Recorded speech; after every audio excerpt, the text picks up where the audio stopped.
What's going on, everybody? It's Chain Misk, and we got Noodle Gaming YGO here, and today we have our guest Xavier. Say hi to the guest, everybody. Hello. And today we are going to be introducing his undefeated White Forest Azamina deck profile. Congratulations to Xavier going 3-0 with this strategy. And now, on to the deck profile. Okay, let's put this extra deck away. You'll all see that in a second. We'll start off with the best, and I mean the best card in your deck. I mean this. Estelar is the glue, the goo, the sauce. You're cooking with this card. Basically, she says, on you normal summoner, you special summoner, either way, you get to send a spell or trap from your hand or field, special summon a White Forest. This allows you to cook because of a funny little engine. You know, maybe we're grown men out here, but you know, the inner kid in us has to come out sometimes. Yeah, we love our funny little engines out here. Anyway, the next best card in the deck, Elzette. Similar situation. She gets to send a spell or trap from hand or field. Then she gets to special summon herself, so free extender, you love to see it. Then she gets to add a White Forest, a monster. We love it. We love it. She's important to add. She's not as important as in the runic variant, which, hey, maybe I'll talk about that when we'll get another deck profile for that. But here she's like the second most important thing. Now, 3 Sylvie, I know a lot of you are like, why 3 Sylvie? Listen. The third one has come up sometimes for follow-up. Also, I may or may not be missing someone, and you know, you could take one out. But I'm running 3. It has come up. If I were to make a change with her, I would put her to 2. Speaking of getting put to 2, Rucia is very good. Especially because you have multiple ways of grabbing her. I may add her to 2 just because the draw power has come up a lot. Only because either I'm getting a witch, I'm getting a wanted, or I'm getting a deception, because unfortunately this deck has a lot of targeted ways of negating and a lot of target ways of interaction. Don't have too much of an auto-negate, so we're relying, you know, on that. Then the White Forest spells and traps. Tails isn't too much of a requirement anymore. It basically just, if you control a White Forest, you just get to add one. With what we have now, with Scourge, it's not, you know, as good of a grab. You kind of just have it as follow-up at this point. Because Scourge, I know a lot of people, some people are running it, some people aren't. I swear by Scourge, it has saved me too many times. Like this card has saved me in the Fire King matchup. It saved me with Tempai, just to like either get rid of like a Lightning Storm or something that was gonna mess with me, or just to stop field spell. Specifically in the Centurion matchup, this came up a lot for the field spell, because we can handle 1 Blazar. We can't handle 2 Quasars. Okay, we can't handle 2 of those guys. We can't handle 2 Quasars. We can't handle 2, okay? And then Woes, obviously, this deck is so funny. This deck is so good. This deck is great, especially when you're able to combo with Sylvie and Rucia to put stuff back in special summon. It's so nice. And there may, in the future, there may be a case to add a different one, Susurros. The other Sinful Spoils cards, just to be able to do some funny tribute stuff, but that's more for when we get LZ. Oh, just wait till we get LZ. And this is the LZ in the new Supreme Darkness. Yeah, exactly. Coming out in January, along with that new Neos Lord for all of our hero fans. Yes, sir. Let's get it. Yes, sir. We will be Jaden Yuki out here, bro. And ladies and gentlemen, clap for them. These are the stars of the show. You have no idea how people are so afraid of this goddamn card. It's not funny. They will use every method out of the book because they understand that if I resolve box and I have LZ, or if I have a Stella, this is full combo, and if I get negated anywhere, I still have follow up. It's so disgusting. Like, get you a toy box. Like, if you're gonna play White Forest, anything, toy box. Honestly, I would make a case even the Runic variant. I'm not even gonna lie, but this engine, if you're gonna combo White Forest, please put it in the box. Put it in the box. Mandatory 3. Tank at 1. You don't. This tribute summon specifically from hand does come up specifically for what comes up next, and Soldier is obviously a goated card. I would consider, if we're gonna take a Sylvie out, we could either put in another Diabell star or a second Soldier, because there are times where Soldier to grab box is funny, because box, even if you don't set Toy Tank or set Soldier and go full combo, having box on the field is so good, especially with Tempai, because the battle phase, they think it's their home. Not with this.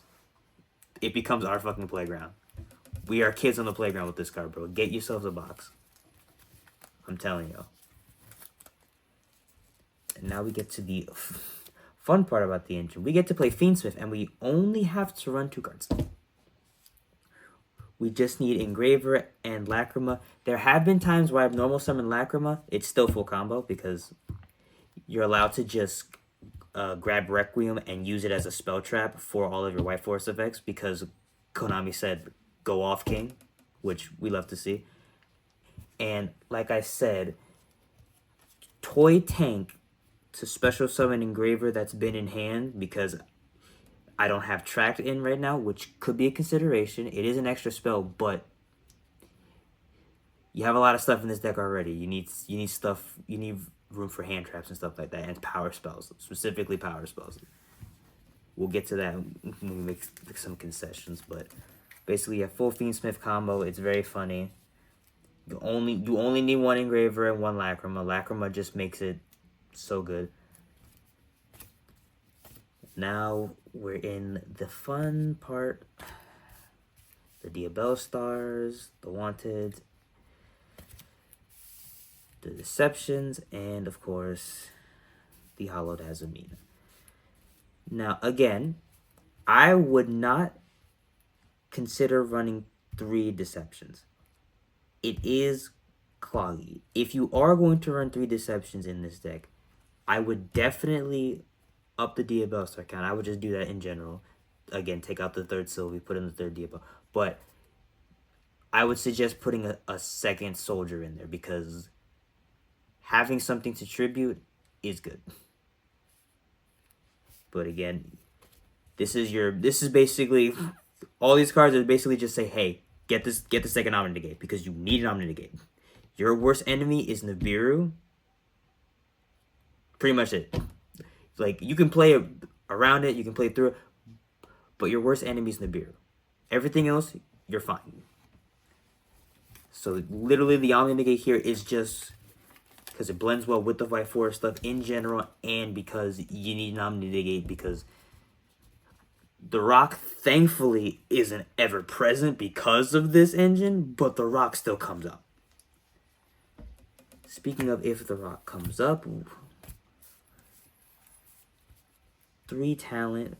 Again, if I had the thrust, this would probably be 3 thrusts, 1 talent, 2 thrusts, a talent. Would have to test a little bit for it, but talent has come up not only just to see something in the hand, specifically with Fire King. There's a lot of Fire King at my locals. Love it. Specifically, taking Amlo Whale is the funniest thing I have ever done. Because they just sit there with nothing on their field, Princess Engrave, and go, oh, okay. I proceed to get any monster on the field, full Fiend Smith combo. I just happen to have a Stellar in hand. GG's. So, talent in some way should be in the deck. Like, that's the good thing about this deck. You have so many ways of recycling your power spells and traps. You should play as many as you can. Speaking of power spells, you already know it's Imperm. It's Imperm. Man, how Standard. long y'all been playing Yu-Gi-Oh? Like, speaking of standard, now here is where we have a case to make some changes. Again, I fight a lot of Fire King. But why a singular Veiler? It is a search target off of Rusia if I want to. Because it is a light spellcaster. Exactly. So if I want, and Veiler has come up on draw, like, you know, hey, sometimes I draw the one of Veiler and it's like a normal summon Snash. Veiler. What are you gonna do? But again, I fight a lot of Fire King. Any other matchup, Ash cooks, obviously, it's Ash. But against Fire King, it does suck to either A, Ash them and then go, alright, Hida, Princess, and it also sucks because if you're fighting Fire King, they have 8s, so Zombie Vampire, Ash gets milled, full combo.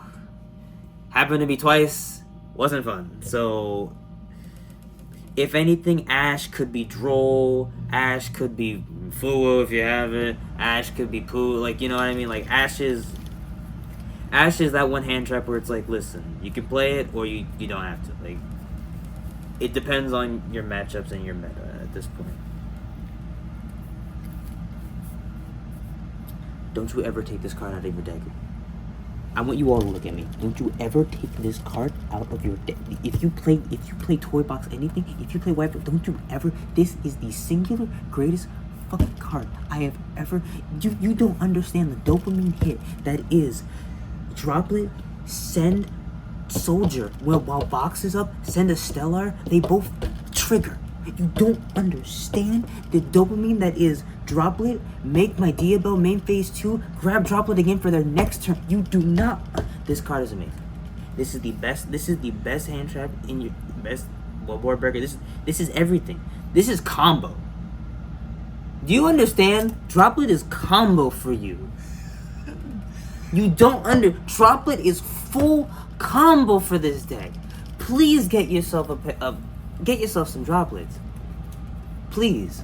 This is a PSA. If you play Toy Box anything, if you play this deck, please. This is full combo. You don't understand. And that's it. 40 cards. And now, obviously, the Azamina stuff for the extra deck. The add, the negate. We're just doing stuff. We need them specifically, like, I have summoned her a lot. But this deck has so much gas, I don't even need her to do IPSP plays. I can just do that inherently with the White Forest stuff. You don't know how awesome it is to just be like, cheat her out, like turn, like literally summon 2, and just be like, yeah, then full combo. It's so nice. Like, it's so good. Then these are my only XZs. Again, Baguska, you can make it very easily. It's won me games. It won me game 3. Like this, Baguska, our king. Dweller specifically is in here for the Fire King matchup. Again, I play a lot of Fire King. I can make rank 4 easily if I'm going first and I have the gas. I just make Dweller, draw phase Dweller, and Fire King can't do anything. GG's. Like, so again, this could be, in my opinion, this could be Scarlight. This could be Herald of the Arclight, because you can make it with another card that I'm going to show off in the deck. Honorary White Forest card, in my opinion. But this Dweller right here is a flex slot, if anything. What isn't a flex slot is Chaos Angel. You need a Chaos Angel. Like, this card saves you. This card helps you. This card does so much for you. You have no idea. And it's cheap from Bonanza. Exactly. Or Rarity Collection. So please get yourself a Chaos Angel if you're playing any way to make it. This card has saved me way too many times. So it's not even just for banishing something, just for making my synchros you can't do anything. Have fun. speaking of synchros, my girls and the honorary white force. This is a white force card. This is a white force card. Zapperfish is now a white force card. Like, this is white force Zappershrimp because the interaction that this allows you to do is so funny. Because Diabell, summon him, he gets to send a spell. You have a Stellar engrave as always. A Stellar can special summon. Then he can synchro into your Herald. So they have to now play around. Okay, am I gonna get Herald if you added again? Take out the Dweller, or are you just gonna use him to chain with Diabell and then make an Angel? It's hilarious. And Rusilla is just to get all of your, basically to get woes or scourge or anything, whatever you need to get in play, your power, your white force spell, you just get her. And Book of Eclipse, piercing battle damage. The piercing battle damage has caught so many people off guard because Diabell just becomes 3,000, beats over something. You now have lost 6k. It's like, what? Yeah. Still be attack for game? Oh. You have, again, the dopamine rush this card is giving me. Battle phase on Tempa, it is hilarious. It is so funny. This card is your Tempa killer. It makes them fucking squirm. It's so good. That is the white force, and that's all the synchros. And then you saw him. You saw him. You know you love to see it. We're playing Fiend Smith till we die, baby. We're playing Fiend Smith till we die. We love this engine. We just love it. We just love it. Don't ever, please don't ban her. Please don't ban her. Please don't ban her. She's not worth banning. Please keep her. She's not worth banning. Please. Also, you guys don't know the dopamine rush of being, of having sequence and just using it and be like, all right, you know what? Screw it. LZ. Screw you. LZ send sequence. Full combo. It's so good. Like, that's the one thing about the Fiend Smith engine is the fact that they're counted as spell traps. It's like, oh, okay. Alright, that's good. And then, last but not least, IPSP. Leave SP. Konami, if you take one of them, listen. If she has to go, she has to go. If she has to go, she has to go. I'm not saying none, but if she has to go, she has to go. Alright, the side deck. Crossout was mostly, again, because I have Ash. It's really just to stop them. Also, because, like I said, Nibiru cooks us, so, having them the nib target is just good. Like, we kind of just need it.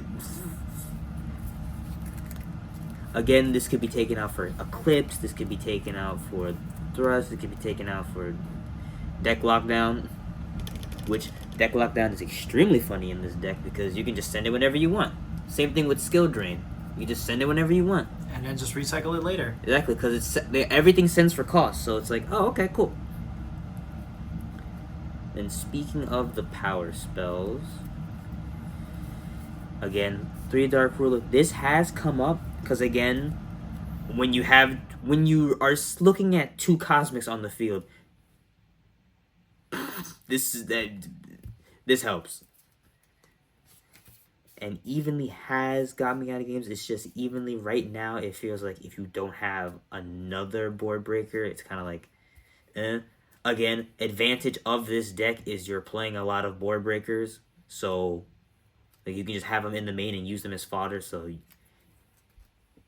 it's not that big. It's not that much of a hurt because you're always gonna have something, but. Again, evenly could be switched out for like, and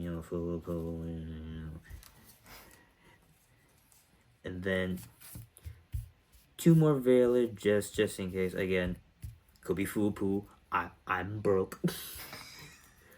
And then Ghost Ogre, specifically Ghost Ogre, is very helpful because 1. Centurion is a real deck. Like I regret to inform you all, Centurion is a real fucking deck. Like you have to prep for it. It's probably only gonna get better. And 2, you're going to be facing a lot of the Azamina engine, obviously. So Deception, Ogre. What is their hollow gonna send now? They better have another in hand. So it can stop their Omni Negate. And some decks really need that Omni Negate. We're one of them. But, you know, some decks need that Omni Negate. So Ogre in that sense is helpful. And plus, for me, Centurion is a real thing at my locals. All right, Xavier, thank you so much for that deck profile. And again, congratulations on your undefeated win. And guys, thank you so much for tuning in. Thank you so much for tuning in to Chain Misc. I understand it's been a while since we last uploaded a video. But again, per our community post, we are working to continue these types of videos for you guys. And thank you guys so much. And y'all have a nice night. Peace.